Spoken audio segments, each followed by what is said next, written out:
All right, hi everyone. My apologies for the delay, but my name is Nicole Peterson, and I'd like to thank you for joining us for our SMA Indo-PACOM speaker session entitled One Belt, One Movie, China's Campaign to Cancel America's Cultural Dominance and Assert New Narratives.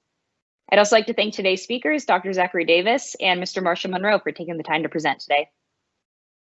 So before we begin, I just have a few quick housekeeping items. So we'll be having a virtual Q&A session at the conclusion of the brief. So during the brief or at the end, feel free to submit your questions via the live event Q&A chat. It's a chat icon and it has two overlapping speech bubbles and one has a question mark. Also be sure to type in your name and affiliation before your question, or you can submit your question anonymously if you prefer to do so. You can also vote on which questions you'd like to be most addressed by hitting the like button next to the question. So now I'm just going to briefly introduce each of our speakers before I turn the floor over to them. I'm going to keep things short so I can preserve their time. But Dr. Zachary Davis is a senior fellow at the Center for Global Security Research at Lawrence Livermore National Lab. And he's also a research professor at the Naval Postgraduate School, where he teaches courses on counterproliferation. Mr. Marshall Monroe is a serial innovator and strategic advisor working across the private sector, NGO, and government domains. He's also the founder and chairman of Marshall Monroe Magic. So I'm going to turn the floor over now to Dr. Davis, and let me pull up his slides real quick. Thank you, Nicole. Thank you to Doc Kabayan and Mariah and the whole SMA organization. Once again, doing a great job in providing intellectual content to us and to our community. This presentation is a little bit different than what most of us are used to, especially in terms of analysis and assessment in DoD. But it comes out of a series of conversations that Marshall and I have been having sort of offline, and it borders on the discussion of hard and soft power, and how soft power is manifested as a form of national power in today's global environment. So it's a little bit different, and it really combines many fields. So it's a combination of storytelling, creativity, and the role of the arts in projecting values and ideas and concepts. And it really it looks at these things as forms of national power.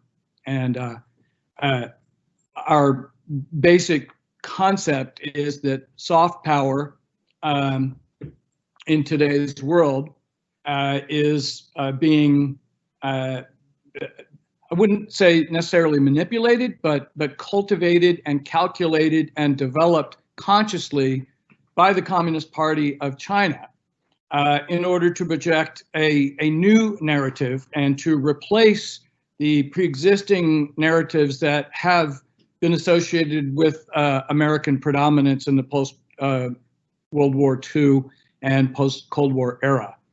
Our contention is that China has a strategy. Go ahead and go to the next slide.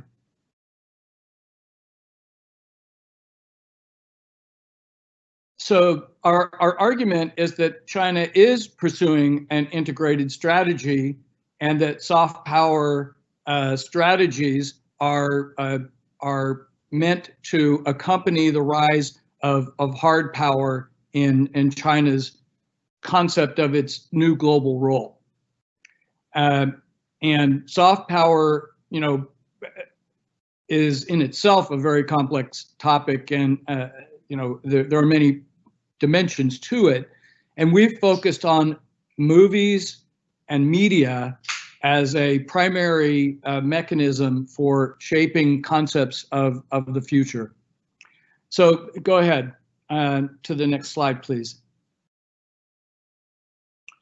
So we're looking at the accumulation of soft power, and not as an incidental spillover or a consequence or outcropping of China's overall rise of power.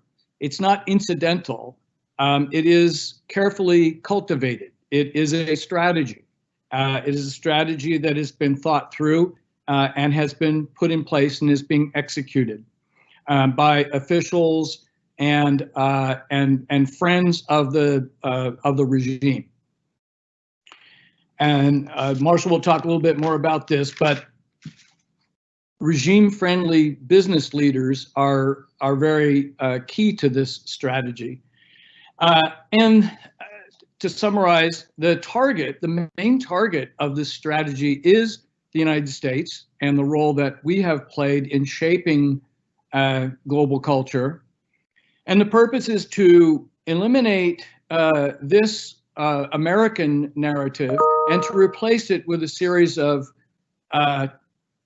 China-friendly and more specifically Communist Party-friendly narratives to shape a new concept of the future based on a different set of values than have been in place through American power and policy. And our main argument is that we can and should do something about this. And so I'm going to talk a little bit about the Chinese strategy, and then I'm going to turn it over to Marshall in a minute. Okay, so can we go to the next slide? Well, what's their beef, right? What's the problem? Why are they doing this? So there is a sense, and I have to apologize up front, neither of us are China experts, and I know plenty of China hands who really study these things deeply and have committed their careers to understanding China. And while we consult with them, we have taken it upon ourselves to riff on what we've learned from others. So I don't claim to be a China expert, but this is what I glean in trying to understand the why of this soft power strategy. And it won't come as a surprise to anyone that there is a deep sense of humiliation that the Chinese in general, and in particularly the Communist Party, have carry a sense of grievance, and it can be traced to at least a century of humiliation and what they believe is a disrespect to their civilization and to their people and to their accomplishments, not only through the colonial legacy and the Opium Wars, but the subversion of China to the interests of outside powers. And of course, World War II and the Japanese invasion looms large in their historic memory, and then other important events in their more recent history that has kept China weak and subordinate to outside powers. So that's the context. Go ahead, Nicole. Can we go to the next slide? And much of this anger has been focused at the United States, and for some understandable reasons, but in particular, something that is galling and irksome to China is the way that they have been depicted in our media. And they are very mindful of the yellow peril and the role of the Chinese in the American West, the American history. And much of this has been amplified through Hollywood stereotypes, and they're stereotypes that we're all familiar with. There's Fu Manchu and Kung Fu and Hop Sing in Bonanza, one of my favorite shows as a kid. So it's important to try and understand where they're coming from, and I think that there's some validity to their feeling that they've been disrespected and misunderstood. Okay, next slide. So, what's the point of all this, right? Well, they want to create a new story, a new set of images, new narratives to fit what they believe is China's new role and the Communist Party accomplishments in creating this new vision of China in the global hierarchy, and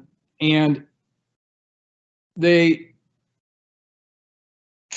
traditionally, are focused inward. And of course, there's an external audience, but much of this new story is focused on the domestic audience and a feeling of national identity, national culture, and national pride. And of course, that has everything to do with the legitimacy of the Communist Party. So they want their accomplishments to be amplified globally and projected inwardly to a domestic audience. Go ahead, next slide. And they have developed the tools to achieve this. They have, over the last decade at least, been really serious about developing the skill sets and the organizations that are needed to execute a global campaign of culture, re-education. And they, the Chinese Party has designed and is executing this strategy through its military, but also, very importantly, in addition to the specialized PLA units that have been put in place, but they've also cultivated a cadre of regime-friendly business leaders to carry this out. Go ahead, next slide. And the main target, of course, is the American brand, right? What they see as, the competition. This is what they have to beat, and this is, in today's vernacular, this is what they want to cancel. And it's an easy target, right? I mean, we all know it. It's the American century, and it's the world created by American culture and, aided and abetted by Hollywood. So next slide, please. It is very natural to focus on Hollywood. And what do you do if you want to shape the behavior and the messages coming from Hollywood? And of course, you would want to control the financing of movies. You'd want to control the content of movies, and you'd want to control the distribution of movies. And that's exactly what they have done. And they've used their regime-friendly business leaders to buy and control the financing, distribution, and the content of movies. And that includes making movies that are very sympathetic, friendly, to not only to China and Chinese culture, but to Communist Party values that are being projected in order to compete and ultimately overwhelm this existing American narrative. And there are a number of movies that embody this effort. And this is the kind of fun part. Nicole, can we go to the next slide? So these are Chinese financed films that carry favorable themes. And if anyone has seen the movie Midway, it's great, and it contains a few segments about the Doolittle Raiders. That's near and dear to my heart. I live here in Alameda, where Jimmy Doolittle and his Raiders came out of. The road behind me is Doolittle Road, and the Doolittle Raiders are something that is an American story. And in the Chinese version, the Doolittle Raiders, as you may recall, they ditched in China and were rescued by Chinese villagers who are then tortured and executed by the Japanese. The Meg, don't recommend this one, but it's pretty fun. And the basic idea is that Silicon Valley capitalists unleash, through tampering with the environment, a monster shark that wreaks havoc on the world. But the Chinese scientists figure out a way to contain this monster. And then there's The Martian, another great story where a stranded American who's stranded because, you know, we screwed it up, and then we screw up the rescue, and we turn to the Chinese, and they figure out how to get our abandoned astronaut back to us. It goes on, and it's kind of interesting to look at. But the point here is that these are movies that have within them a very strong set of storytelling in support of a new Chinese look at their accomplishments, and there's a big science and technology component to this. I gotta mention also down here Ip Man, which is, you know, very much a grievance, right? Ip Man, if anybody watches the Ip Man series, I'm a martial artist, so I watch martial art movies, and it's a great series, and it's a great, they're great kung fu movies, but the underlying theme is, you know, revenge for disrespect of the Chinese people. So go ahead, Nicole. And then there are the straight up censorship aspects of the strategy, and that is to remove any kind of anti-Chinese or undesirable themes or iconography from movies that they have control over. And that includes the latest Top Gun movie. You'll see here that it was required that the movie makers remove the partner flags from Tom Cruise's flight jacket because they couldn't tolerate the cooperation with Japan or Taiwan. The latest Star Wars movie was required to remove black people from any of the advertising. You'll remember Finn and some of the top characters were represented a diverse slice of humanity, and the Chinese censors required that be removed from the advertising. And then in the latest Red Dawn remake, the villains were turned into Koreans and late in production, so at some cost. So that there's a censorship component. Go ahead, Nicole. Go to the next one. And you know, how do you control the broader media and advertising and distribution?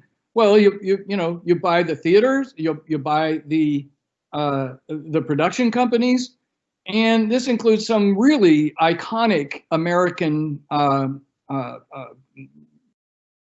stories and brands, including, you know, Dick Clark you see here, and Pokemon and Godzilla and Jurassic Park. So they're simply trying to change the story.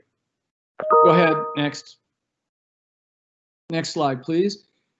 And it includes other aspects of soft power, and there's the self-censorship that comes with dealing with the PRC, and that is the self-censorship that you've seen from Disney and Google, of course, and then most, you know, egregiously by the NBA censoring themselves and censoring members of the NBA, coaches and players who had the temerity to criticize the Chinese actions in Hong Kong. And they had to self-censor. And then there's the sort of blatant old-fashioned censorship, which is a little bit more fun. Winnie the Pooh has been censored because satirists in China and elsewhere have noticed a similarity between Xi Jinping and Winnie the Pooh. So we can't have Winnie the Pooh. And South Park, if you haven't seen the South Park episodes where they lampoon Chinese censorship, it's hilarious. And of course, completely banned in China. So go ahead. And then I want to sort of move in a little bit, what you say, left into the zone that is a little bit, it's a little bit harder power, right? It goes from pure soft power a little bit in the direction of the gray zone, and that is that borderline set of activities that involves, hacking, espionage, acquisition of companies to steal intellectual property, the 1,000 Talents program, the Confucius Centers, and the backdoors that have enabled data to be exported to the Communist Party of China government entities. So this is commercial activities that are joined at the hip with the Chinese Communist Party policy. And this is sort of borders on traditional espionage. So I think the point here is that there's a range of activities aimed at the media. Go ahead to the next slide. But one of the most interesting aspects of this part of the strategy is that the goal seems to be data. Much of the goal of these sort of gray zone activities seems to be the acquisition of data. And when you look at the hacks and acquisitions, starting with the OPM hack, and I'm sure I'm in good company here to have had my information hacked by the Chinese on more than one occasion. But OPM, there's a lot of places where the Chinese are targeting these data acquisition efforts. And so, the question is why? I mean, what's the value? What's the point of this? And what are they going to do with all that data? Go ahead, next slide. And of course, data is the new oil, data is the new gold, and they are using artificial intelligence methods, machine learning, ubiquitous surveillance, to support all aspects of China's hard and soft power enterprises, and that includes tracking of individuals and the activities of official entities. But it also includes, market research, such as is done by, Salesforce and other, Accenture, and they're doing market research to support Chinese entities. And so this is something that people have mentioned over time, is that there is really very little barrier between the government and the private sector, which serves the Chinese Communist Party. And the point here is that this is very valuable information if you're trying to shape narratives and advance Communist Party power and influence. So go ahead. I'm just about done here, Marshall. It's worth asking, is this working, right? Because it's a valid observation to say that China is not beloved, and that a lot of these efforts are falling on deaf ears, and that they're not doing a very good job of it, and they're not beloved, and no one's really believing their bullshit right now. But I would say that they're in it for the long haul. This has just been a couple of years of initial effort, and I would say it's a lot like the way Kissinger, described the French Revolution. It's way too early to tell if this is going to work, but they are in it for the long haul. And I think there's a new chapter in media and social media, and at the very least, the Chinese Communist Party is well positioned to move out and to really take control of the vision of the future.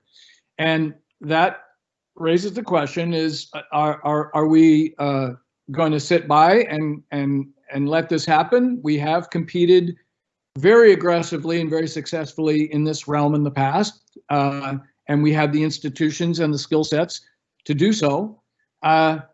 What should we do about this, and what can we do? And for that, I want to turn it over to my friend and colleague, Marshall Monroe, who has thought longer and harder about this problem than I think anyone I know. So, Marshall, over to you. Thanks, Nicole.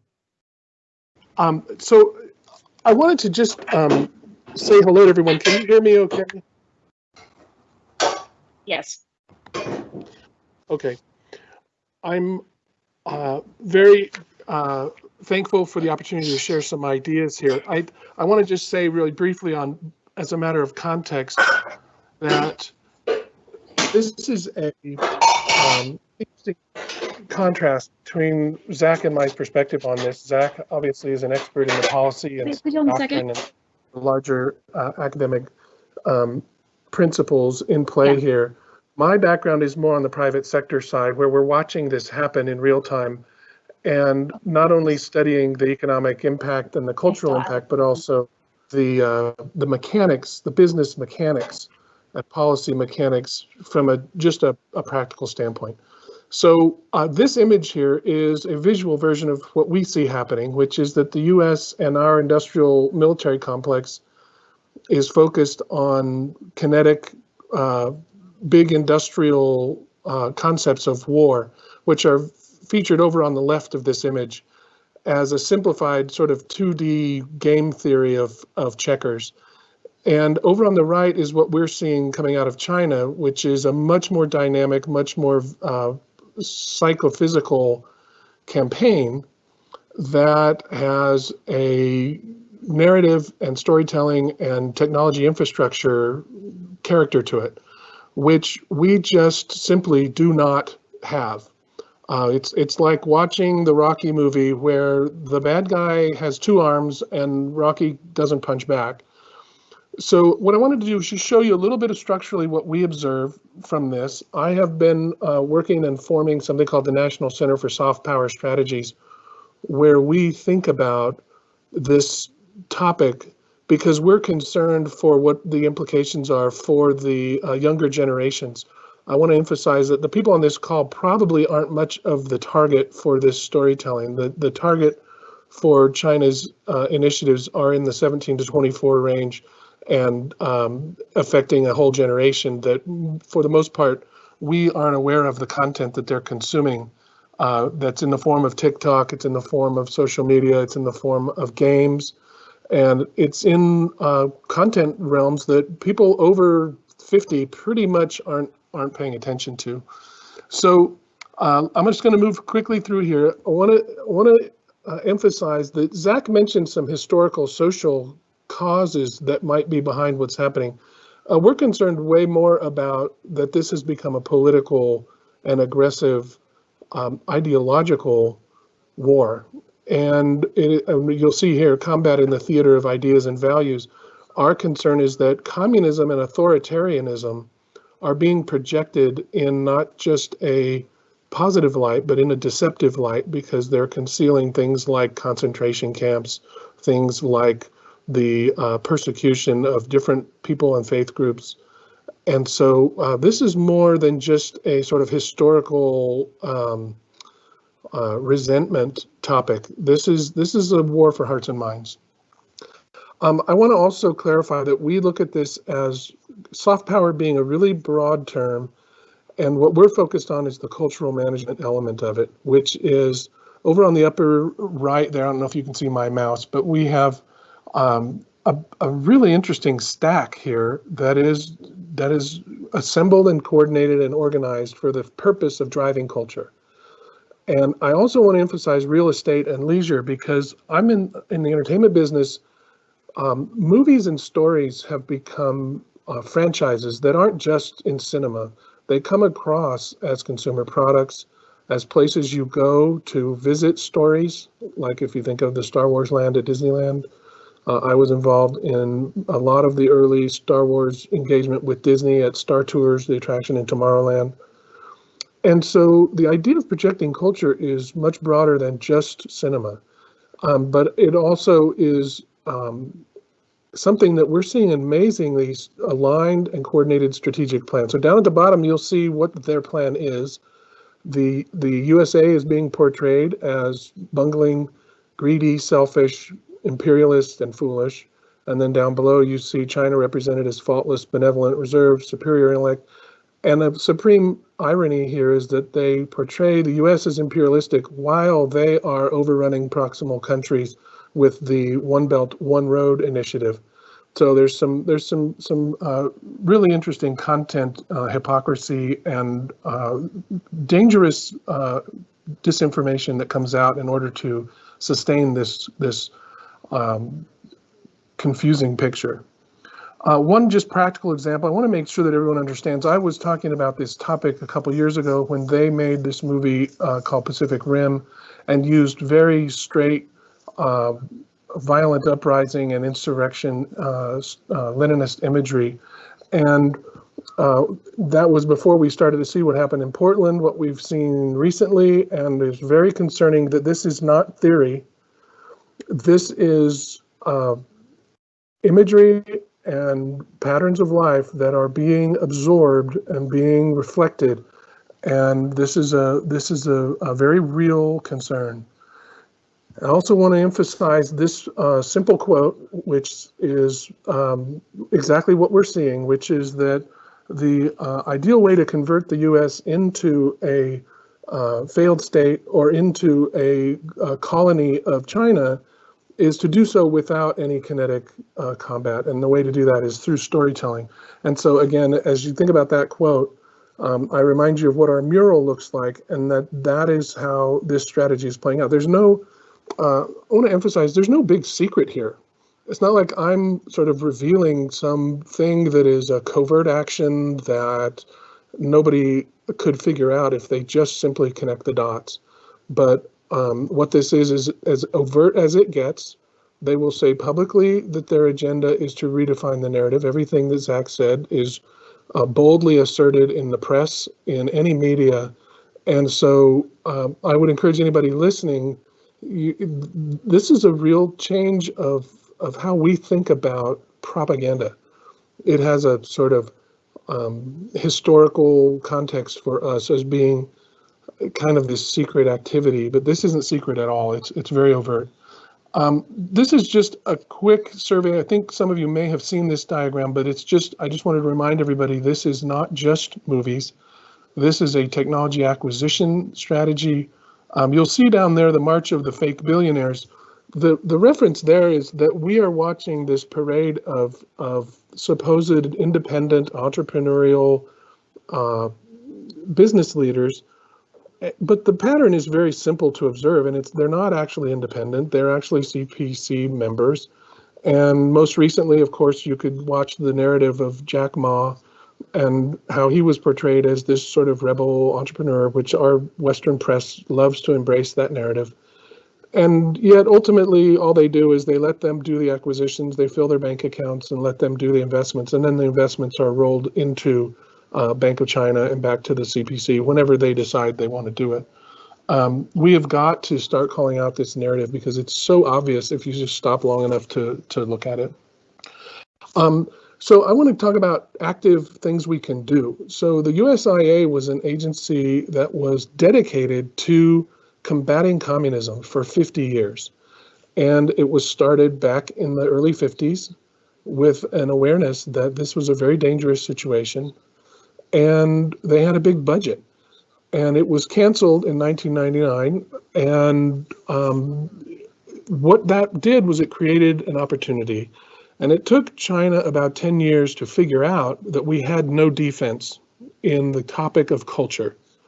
And we have no game, we have no strategy, we have no infrastructure, and we have no business agreements to operate here other than really minimal, more or less perfunctory activities like the Global Engagement Center and things that are doing small efforts here and there.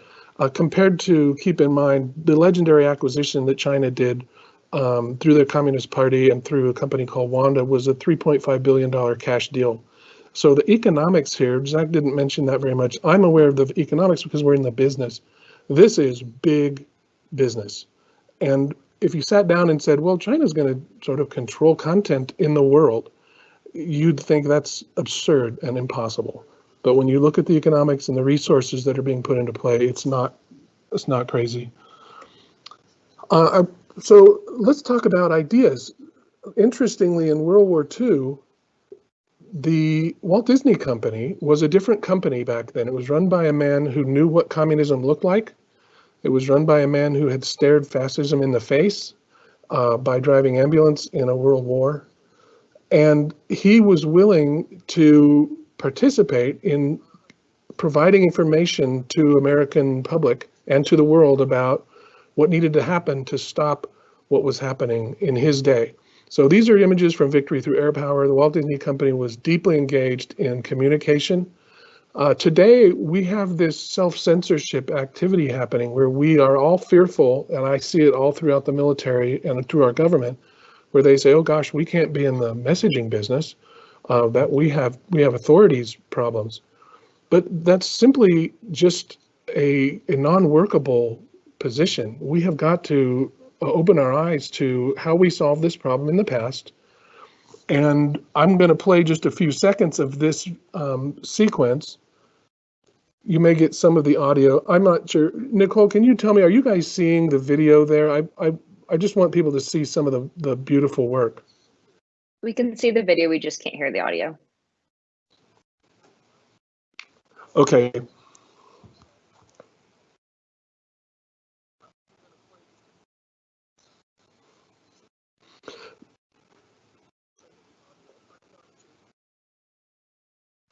So this is a amazingly artistic portrayal of a military strategy. And this was all created and produced before any of these raids took place. So I'm going to pause it. I would encourage everybody to try and go see the full production of Victory Through Air Power. And there's some very thought-provoking notions in there where private sector cooperated with our government because they knew that communism was a pernicious and toxic force in the world. And so this is at least a historical concept. Well, what would that look like today?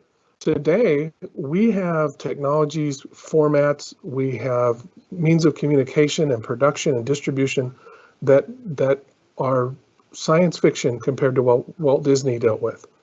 So why aren't we using these technologies and techniques today to project a message of democracy and freedom? And I want to emphasize that there's a creative and technical production component of this, but there's also something new that I think is very interesting that we are proposing, which is the notion of countries working together in this fight. And we didn't talk much about, up to this point, what happens in terms of the coordination of different countries. If you think about Five Eyes, that's 5 countries that have chosen to align and share information. What we're talking about is 50 Eyes. And what if the freedom-loving countries and the democracies of the world decided to, even in the most minimal way, align their capabilities? This is a model we've built to express this idea. Each disc in this model represents a country. Different countries have different skills, but we need to align and coordinate to combat this very toxic and very aggressive messaging and culture advancement that's coming out of the Communist Party of China. So much more to say on that, but I'm gonna keep going so we don't run out of time. I just wanted to show a very, very preliminary list of countries. If we were to take something like this seriously, it gets pretty interesting. If you say, well, who doesn't want to be under authoritarian rule? Everybody raise your hand if you don't want a totalitarian regime dominating your country. And then we go from there. So I won't dwell on this one, but just wanted to introduce the concept. And we are in some very interesting conversations in this light already. And this is an exciting possibility. One of the other things we're doing is looking at why isn't art being used in this fight right now? And so we're bringing some of the talents and skills that we are more familiar with, which is communication through whether it's three-dimensional sculpture, whether it's movies, social media, whether it's through comedy, and the different entertainment forms that can be brought to bear on this fight. So just wanted to share that we see some voids in terms of rebutting what is becoming rapidly a one-dimensional, as the title of our talk says, one belt, one movie. And we believe that it's time to stop studying the problem. We're really good at studying this problem. Lots of folks look at the Han Dynasty and study the history of China and all of the different academic dimensions of this. But the problem is we're not doing anything. And so our focus is helping to show by example in our microscopic way. Right now, we are microscopic compared to the adversary and their expenditures, their budgets, their strategic alliance across enterprises. And so we are working with Zach and working with friends in the special operations domain to bring this story forward. And we can give more details on that, but I don't want to run out of time, Nicole. What I'm going to do is just say, let's pause there for questions. And I appreciate everybody listening. I'm going to stop sharing screens so we can just have a discussion. Does that work? Yeah, that works great. All right, thank you, Mr. Monroe, and thank you, Dr. Davis. For our audience's notice, we are going to be going about 15 minutes over so that we can address some of the questions or some additional questions here. So we'll have about 25 minutes of Q&A. So our first question is from Dana Ayer, and his question is arguably our one fundamental advantage is the foundational Western innovation, the innovation of the individual as an identity and as a narrative, the idea that each one of us matters. Do you see any evidence that the Chinese realize this, and how do we exploit this?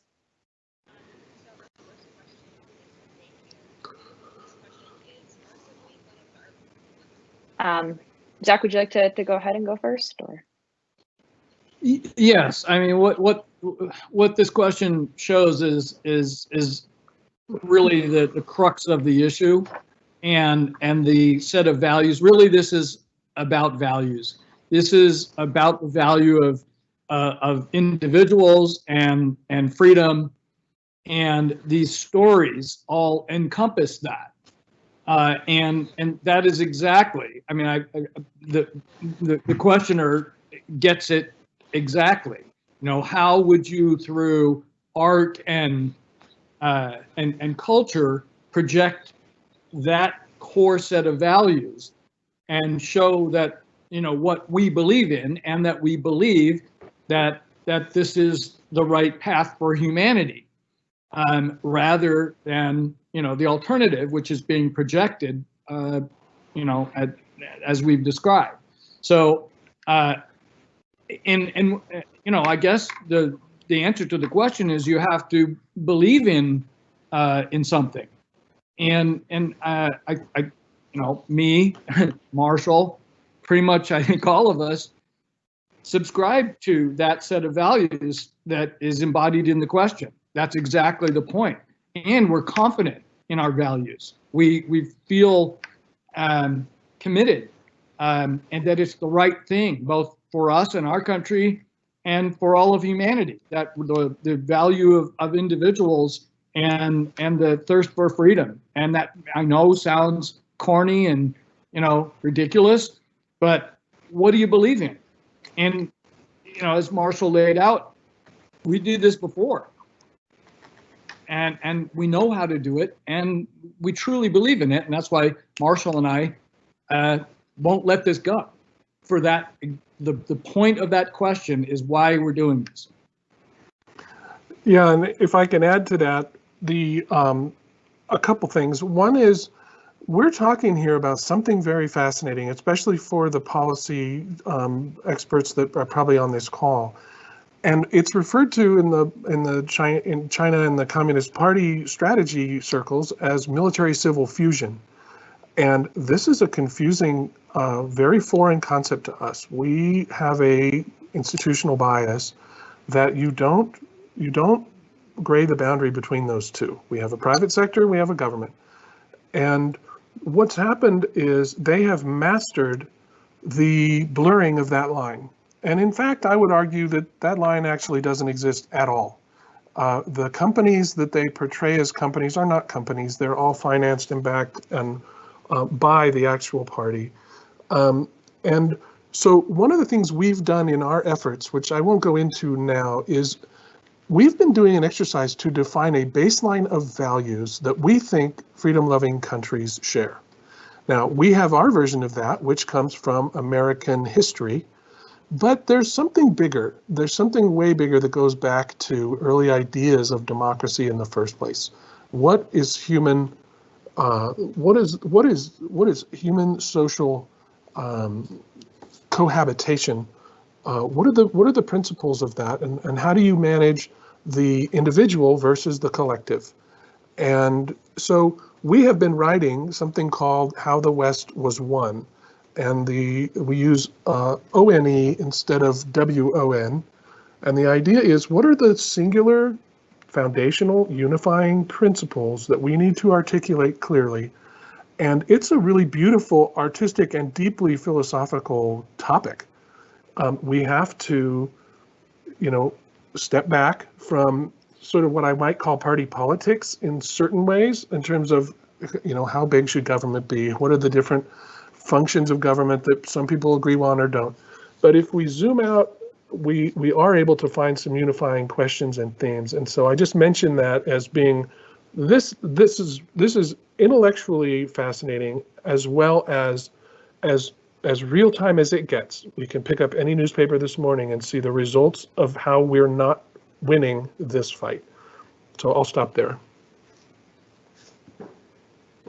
All right, thank you both. So our next question is our most liked question so far, and it's from Ordonez Pericles from the Brazilian Army.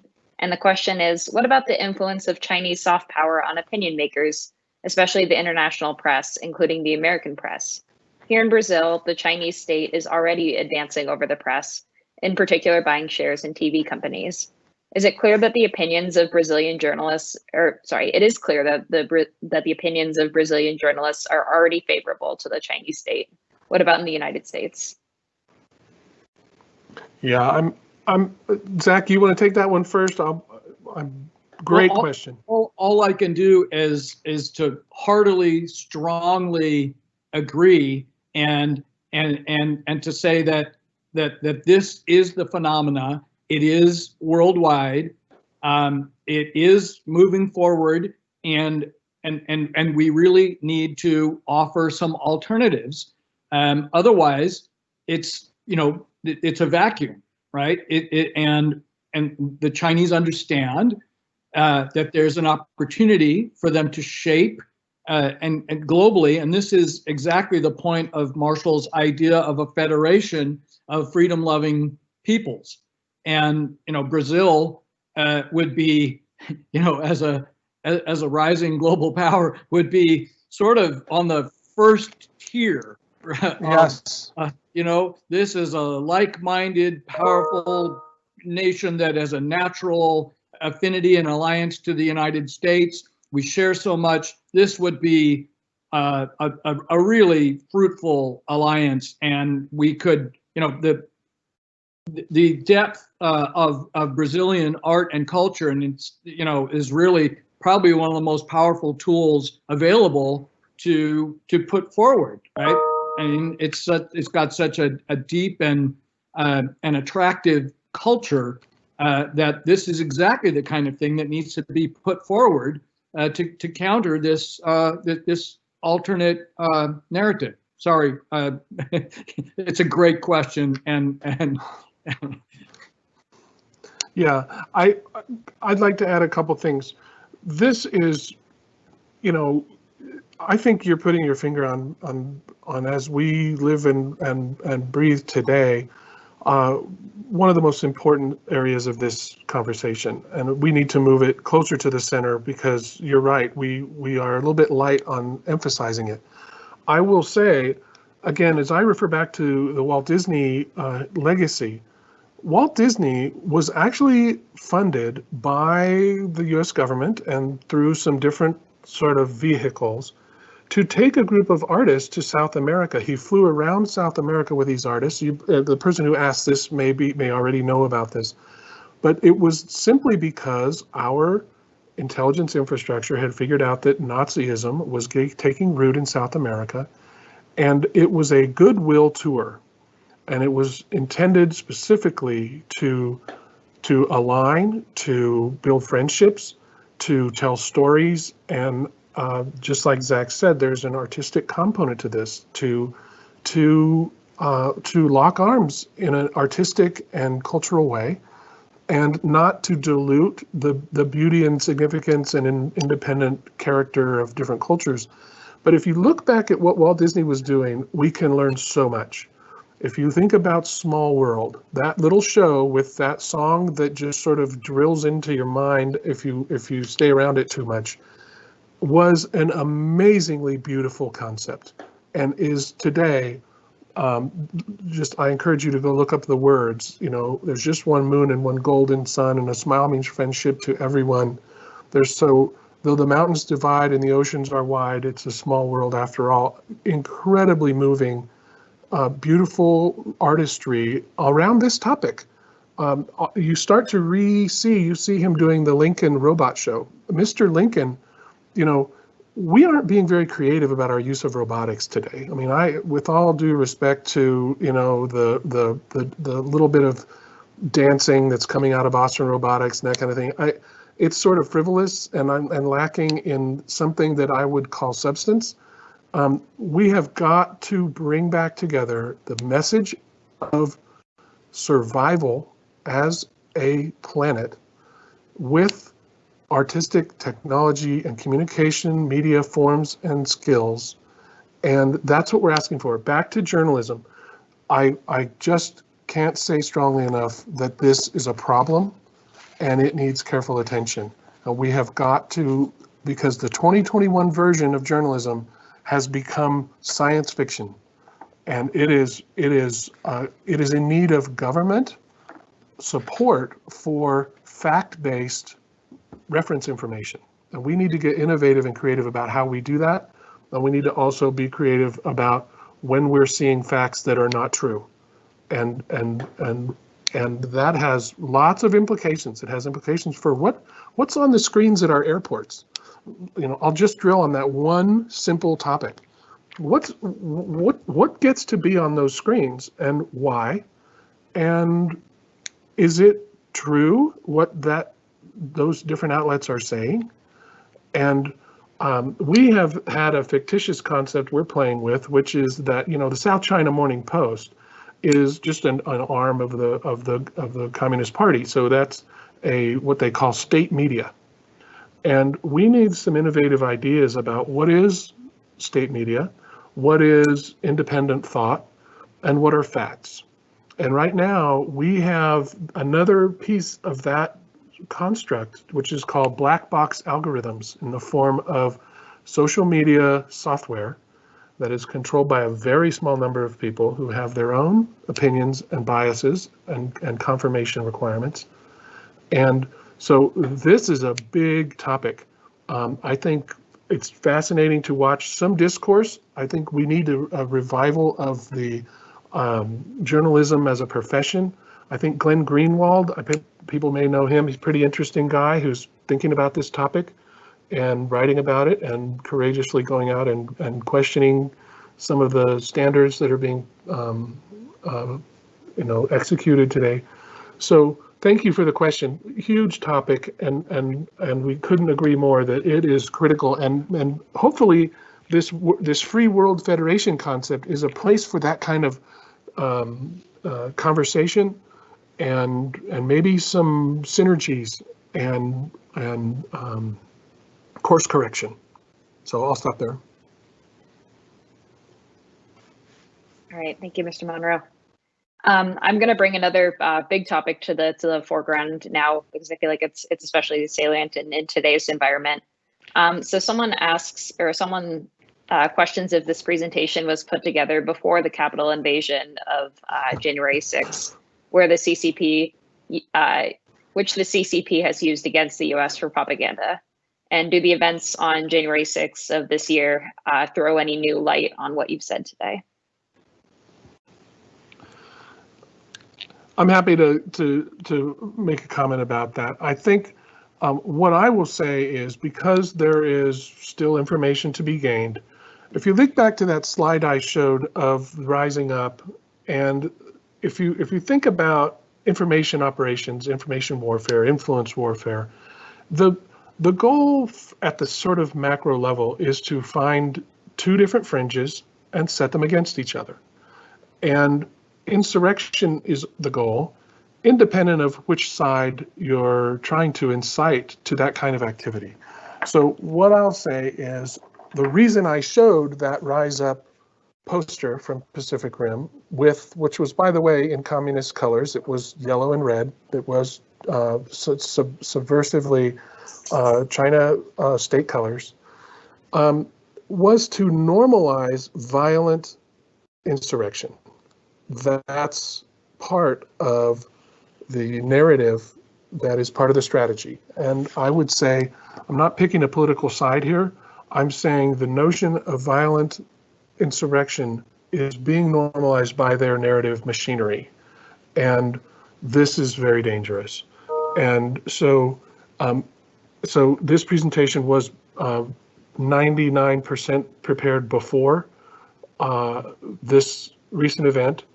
And it was before the bombing in Nashville. It was before the Portland riots. If I took that image of that fist raising up and I did a cross dissolve to images from Portland, you'd think that we were seeing the future, because that poster and that narrative and that propaganda was put out a year before Portland happened. So without choosing sides, I think the connection is absolutely direct between this messaging agenda and what we're seeing happen. And then you add the layer of disinformation, which is another aspect of very corrosive and dangerous possibilities, where essentially if they pay money, they can get placement in front of your kids with social media.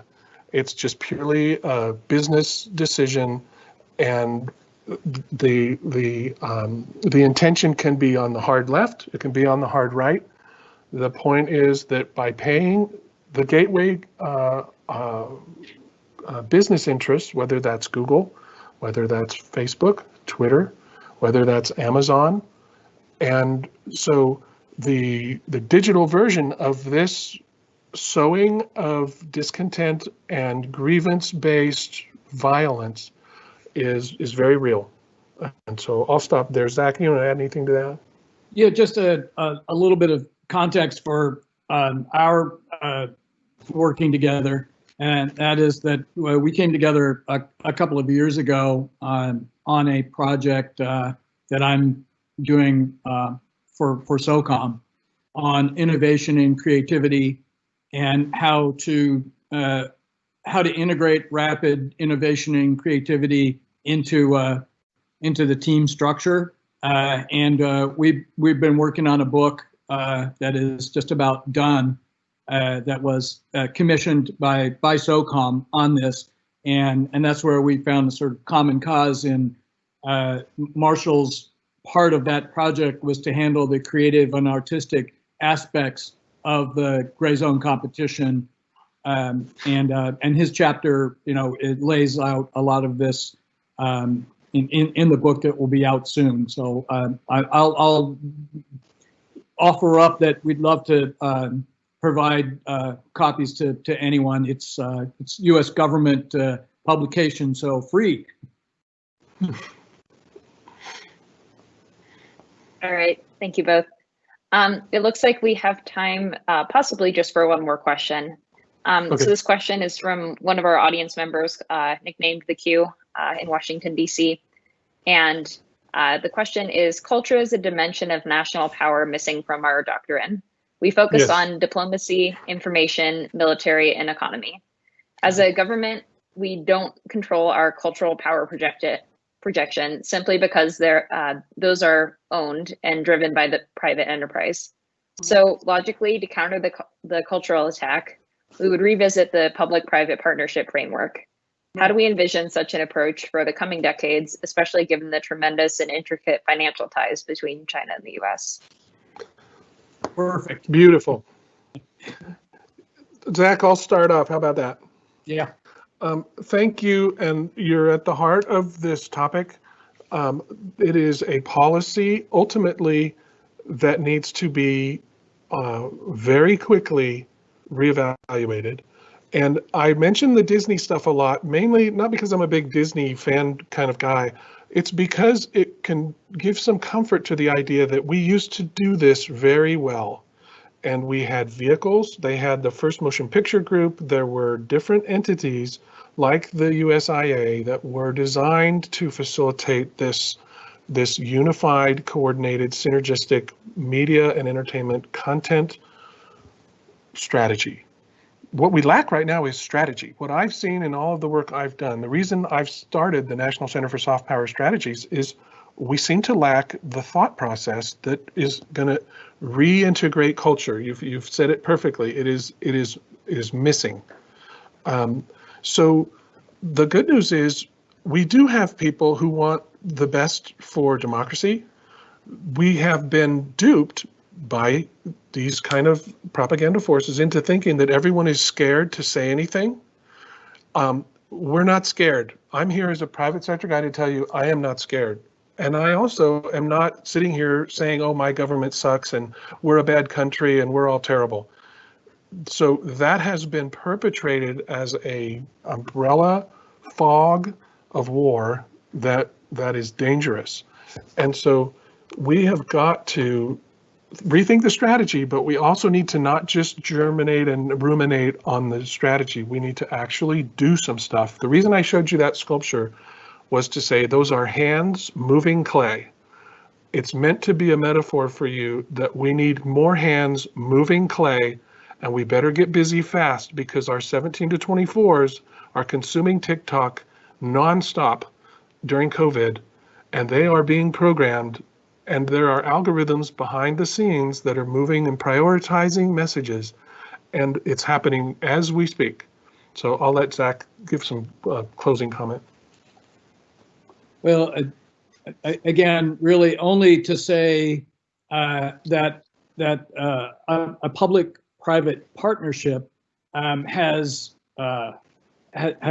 many precedents, that we've done it before, and for this very purpose, we've integrated the creative arts into our own, soft power strategy. We know how to do it, and it's just not that much of a heavy lift, that we can and need to do it. And I would add that it's not just China.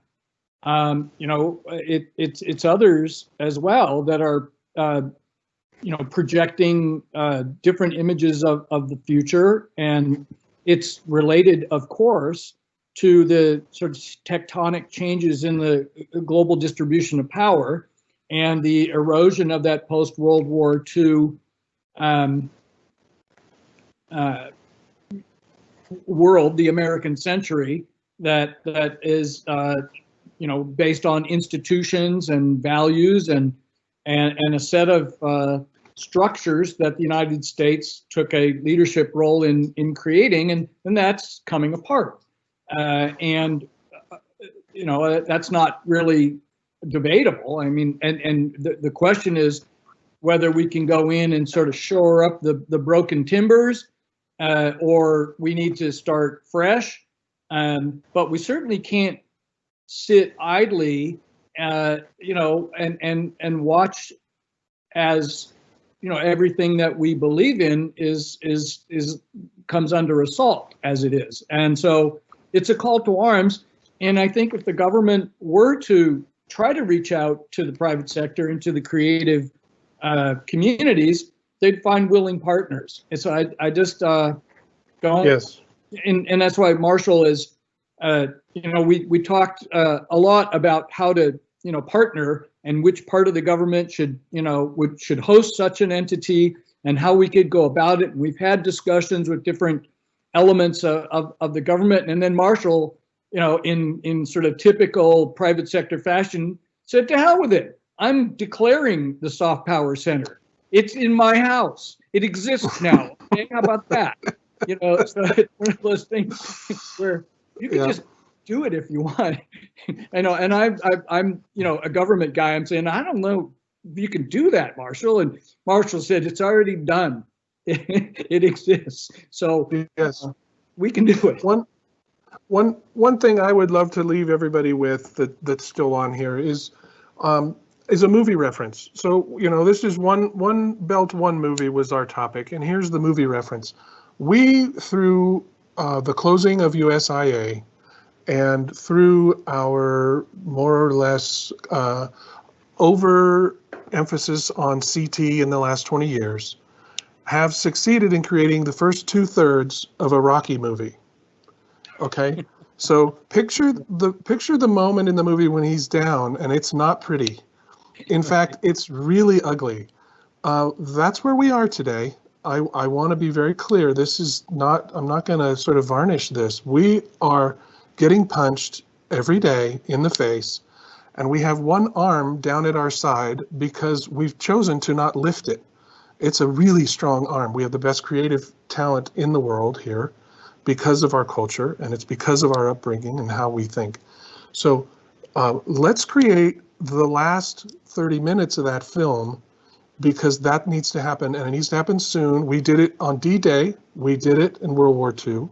And there was a Winston Churchill. There was a set of logistical and amazingly courageous people, young people, who joined that effort. And I'm suggesting let's think about that movie concept, because it's very true if you really take a sober look at where we stand today. So that's all I got. That's a great note to end on. So I'd like to thank everyone again for tuning into today's team session. We had far more questions than we could address today. So if you'd like your question to still be addressed, please feel free to email me and I'll pass those along to Mr. Monroe and Dr. Davis.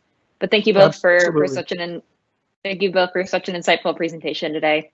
And have a great one, everyone. Okay. See you, everybody. Bye-bye.